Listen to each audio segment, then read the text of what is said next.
Nous célébrons aujourd'hui la fête de la présentation de la Vierge Marie au Temple, fête qui ne nous vient pas, qui n'est pas racontée dans les évangiles canoniques, mais qui nous vient des textes apocryphes et que la tradition a souhaité garder. Si vous voulez savoir ce qu'est un texte apocryphe, vous pourrez aller écouter la conférence de Venceslas qu'il a faite mardi dernier, que vous trouverez sur le site internet de la paroisse. Et donc la Vierge Marie, aujourd'hui, nous commémorons le fait qu'elle soit présentée au Temple. Lorsqu'elle était enfant, elle a eu ce rite qu'avaient tous les Juifs à l'époque, mais qui pour elle a une saveur particulière. Elle qui est, comme nous l'avons entendu dans la première lecture, la fille de Sion, et que Dieu le Père a choisi pour son projet admirable de salut, pour nous envoyer son Fils. Et en regardant Marie qui est présentée au Temple, nous pouvons entendre, méditer, c'est la parole du prophète Zacharie que nous avons entendu, que tout être de chair fasse silence devant le Seigneur, car il se réveille, il sort de sa demeure sainte.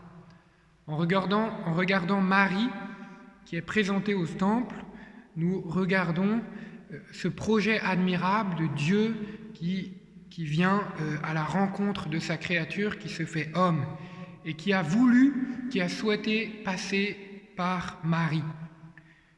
Comme nous le verrons dans quelques jours, pendant l'Avent, nous préparons l'avènement du Seigneur qui est triple. Vous le savez, l'avènement du Seigneur dans la chair, donc Dieu a eu besoin de Marie pour cet avènement du Seigneur dans la chair, l'avènement du Seigneur dans nos âmes, et nous avons encore, pour accueillir le Seigneur en nous, nous avons besoin de Marie, et l'avènement du Seigneur dans sa gloire au dernier jour, et là encore nous devons prier Marie pour attendre la venue du Seigneur dans sa gloire. Et Marie qui est présentée au Temple est donc le modèle de toute consécration. Vous savez, à ce moment où je dis ça, j'ai les sœurs devant moi, et c'est très beau de voir les sœurs qui ont consacré leur vie à Dieu. Et donc c'est un beau modèle pour nous, et le modèle de toute consécration religieuse, c'est la Vierge Marie qui s'offre à son Père au moment de la présentation au Temple. Nous les prêtres, juste après de l'homélie, nous allons renouveler les promesses de notre sacerdoce, selon une belle tradition venant des Sulpiciens, et qui montre aussi qu'en fêtant cette présentation de Marie au Temple, nous renouvelons notre consécration. Mais c'est aussi pour chacun d'entre nous l'occasion de renouveler notre désir d'appartenir pleinement au Seigneur. C'est ça, d'être consacré à Dieu, et nous pouvons le faire dans n'importe quel état de vie. Nous sommes, par notre baptême, par la consécration baptismale, nous appartenons à Dieu, nous nous offrons à lui.